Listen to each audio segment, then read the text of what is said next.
So here's a little refresher and a little reminder video on viewing your inventory that's available and understanding the inventory that's on hand. So there's a couple places where you can look at your inventory, and one makes a lot of sense because it's right inside the sales order while you're creating it. So we're going to create a new sales order, and I'm in the CRM right now, and I'm just going to leave all this as default, not very important for this right now. And then for the item, what we're going to add 50 bar V2. Let's do apple butter. So we're going to look at this apple butter. Bad example because it's like brand new. So 50 bar V2. Let's do some white series. Let's look at gummy whip. So you see this right here, this main and this available. If we click this, we can see the physical stock. We want to keep our cursor on the physical stock right here. I'll scroll up, physical stock. So this is main's warehouse. This is what's physically in hand in the warehouse. This is how many that have been on sales orders right now. So thus is this equals your available for sale, which is negative. And same, you could see Austin, you could see his inventory of what's stock on hand, what's committed, and what's available for sale. So I'd be like, yeah, I want to throw that inside of Austin. But you could put your quantity on here, like as you're building your order, and then just look at your on hand. And that's how you understand like the physical stock that's available inside each of these warehouses. So that's like a simple way to look at it as you're building your order.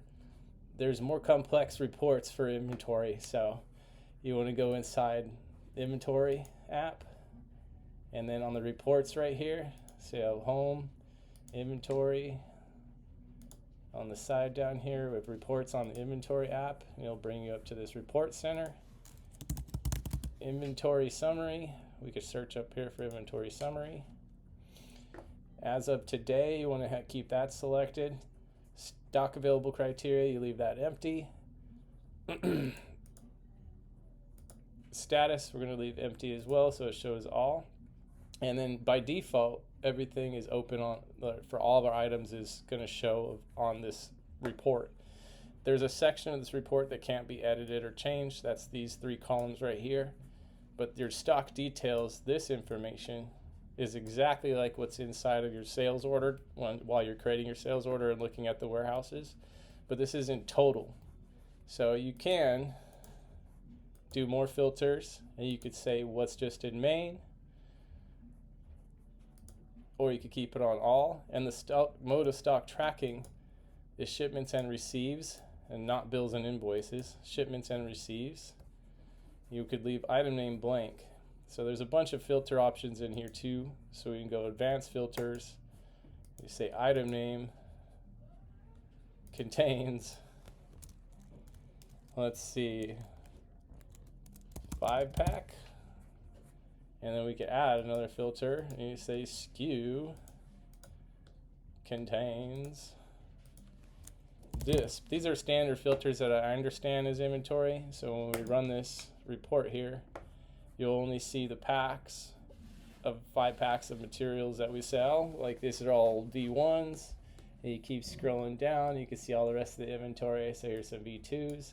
So this quantity ordered is what's out for that we're making. We've got purchase orders out from midnight to make this amount. So we're looking at butterbean right here. Over time, this is everything that we've received, and this is everything that we've shipped out over the whole time of this item that's been live. And then right now, the stock detail 3 columns right here, we're oversold by -5. We have 2,383 that are committed to sales orders, so thus we get our available for sale number, which is super negative. You can see some of these that are positive numbers on here, like cinnamon funnel cake. We still have 2,200 on order that we're making.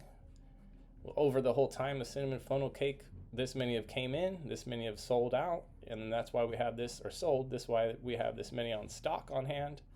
This many are committed on sales orders. Thus, we have the available for sale is this 1,000 right here. And this is overall in the whole warehouse. So if I wanted to see just what was in Maine, I say more filters, and maybe Austin. I'm gonna pick Austin on that and say run the report. So this is all Austin's material. And we'll see that same Was it cinnamon? So the reports is, you know, you're gonna have to like look at it around. So here's a V2 ordered, delivery in. This is just Austin's warehouse. So what he's got is stock on hand and 50 committed to sales orders. So he's got this many available. But that is the exact same thing that you see when you're doing your sales order. So I know there's a lot of info on the filtering in this stock report, and these reports are like stock, so they're built like this. And if I export it or share it to you guys, they're going to go to default, and then you'd have to conform your report anyways.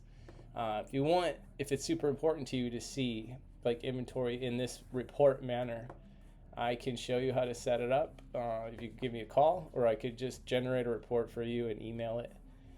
But this is just if you want to see everything in whole. So the best way I think for sales reps while you're building your inventory is you're in that CRM and you're in your sales order and you're putting your order together.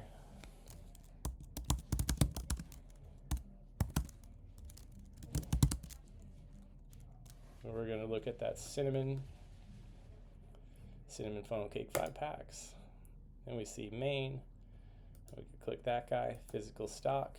And so here's the Austin, and we'll see that same exact info on the stock on hand with the 50 committed and the 934 available for sale. So that's the quick way to looking at your inventory there while you're doing your sales order. So if you guys have more questions on inventory, just let me know. I'll send you some more info. I can't really build a dashboard on our CRM because CRMs are totally different than inventory. I'll look at some options, but let me know if you need some more help. Thank you.